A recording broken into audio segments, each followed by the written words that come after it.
Então, era para ele estar totalmente desestruturado. Emocionalmente, era para ele estar ali diante de Pilatos, acabado, irmãos. No entanto, ele não perdeu a sua dignidade, a sua identidade, o seu propósito, muito menos o domínio próprio. Ele não foi para cima brigar com ninguém, ele não foi falar nada com ninguém, ele manteve a sua dignidade ali, o controle. E isso é forte demais, irmãos, porque o domínio próprio não aparece quando tudo está bem. O domínio, ele se revela na hora do caos, na hora da crise, na hora do pau quebrando. Você revela nessa hora o teu domínio, o teu governo, o teu controle das emoções. Você vai permanecer frio ali ou você vai esquentar também? Vai para cima também, vai agredir também, vai falar também um monte de coisas que não é hora. Veja, suportar discordâncias sem desmoronar. O fato de discordar de uma pessoa não está cancelando essa pessoa, são ideias divergentes e precisamos separar as coisas. Se discorda de uma ideia, não quer dizer que não quer mais saber daquela pessoa, irmãos. Não tem que desmoronar porque alguém discordou da sua ideia, porque a ideia do outro era melhor, simples assim. Mas nós não achamos que é simples, já achamos como uma questão pessoal e já começa uma agressão pessoal ao invés de atingir as ideias. Separa as coisas. A ideia proposta da pessoa que propôs, discute ideias e poupa a pessoa, mas esquece as ideias e agride a pessoa. E está tudo errado. Precisamos aprender a ouvir críticas sem explodir, sem ficar numa autodefesa. Não, mas por quê? Não, tá bom, irmão, obrigado pela crítica, eu vou vigiar nessa área. É muito mais sensato, é muito mais humano, é muito mais saudável para a sua vida espiritual e emocional. Mas não, vive tentando vencer nas discussões.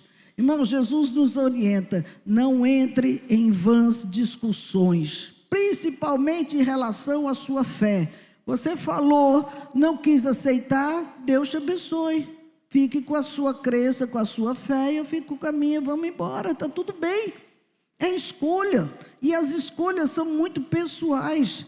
Permanecer firme, irmãos, mesmo que as pessoas não te aplaudam, não concordem, não sorriem, fique firme, o Senhor está sorrindo para você, o Senhor está lá de braço aberto para você, abra o seu também, quero te dar um abraço, Senhor.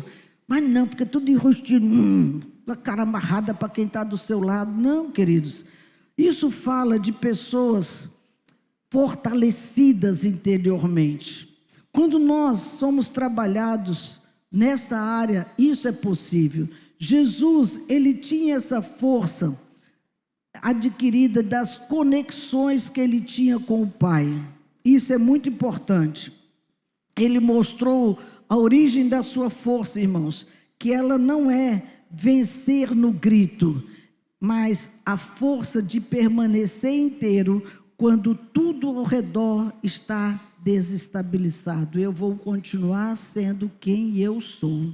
Ele continuar firme como ele veio do céu junto com o Pai, firme, não tinha bate-boca no céu, não tinha essas desavenças. Por isso que a força de Jesus estava nessa estabilidade interior, que não deixava que o comportamento das pessoas, de Pilatos, dos sacerdotes, dos soldados, daquelas pessoas que os agrediam ali, até das pessoas, multidões, que falavam mentiras e asneiras sobre ele, Jesus não permitia que eles determinassem quem ele era diante de Deus. Ele já sabia quem ele era. Então aquela era só a opinião do outro, mas a dele estava consolidada. Você tem que ter a opinião consolidada no seu coração da sua identidade. Eu sou filho de Deus, eu sou filha de Deus. E ninguém pode roubar isso de você, irmãos. Pode falar o que for, mas eu tenho um Pai. Eu cito muitas vezes para mim mesmo, principalmente quando eu sou ofendida. Eu tenho um Pai, porque o meu Pai toma as contas. E ele vai atrás. Eu não preciso ir atrás, porque o meu Pai age em meu favor. Então pare de querer se autodefender o tempo inteiro, porque o seu silêncio, na realidade, demonstra autoridade. E isso é tremendo, porque a autoridade ali era Pilatos, mas quem que estava exercendo? Era Jesus. Ele tinha o poder na mão que ele achava que tinha, mas ele não tinha, porque ele não conseguia desestabilizar aquele que ele queria punir. Jesus permanecia inteiro, firme e forte, apesar de todas as acusações e ameaças que saíam em direção a ele. Por isso que, diante dos homens, ele permaneceu silencioso, porque naquela hora ele tinha já adquirido conversas silenciosas com o seu pai em secreto. Essas conversas silenciosas, irmãos, é o segredo. O lugar secreto é o segredo, é onde Deus constrói aquilo que o público só vai ver depois.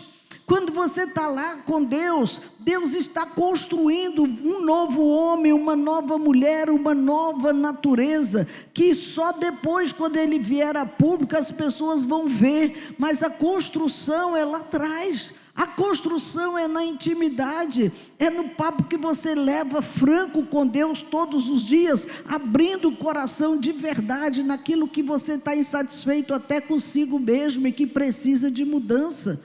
Às vezes não fala nem para Deus, é como se não admitisse que precisava mudar, é só o outro que precisa. É só a outra que precisa, é a esposa, é o marido, é o filho, é não sei quem, e você não precisa não. Deus quer tratar cada um no individual, irmãos, e esse lugar secreto é o lugar que Deus faz isso, porque é ali que Ele vê tudo. Quando você está sozinho, Ele vê o que você pensa, Ele vê o que você lê, Ele vê o que você fala, Ele vê o que você faz no seu banheiro, nas madrugadas no computador, Ele vê. Não adianta se enganar, porque Ele vê todas essas coisas. Por isso que foi a eternidade ao lado do Pai que Ele construiu essa intimidade, e como homem aqui nessa terra, Ele deu continuidade a esse momento de conexão com o seu Pai. Com anos que Ele passou aqui, os 33 anos que Ele passou aqui, foram anos em que Ele construiu comunhão, oração e rendição diária a Deus. Todo dia, todo dia, todo dia, todo dia, todo dia. Um dia, irmão, não dá para você ter essa conexão. Todo o dia.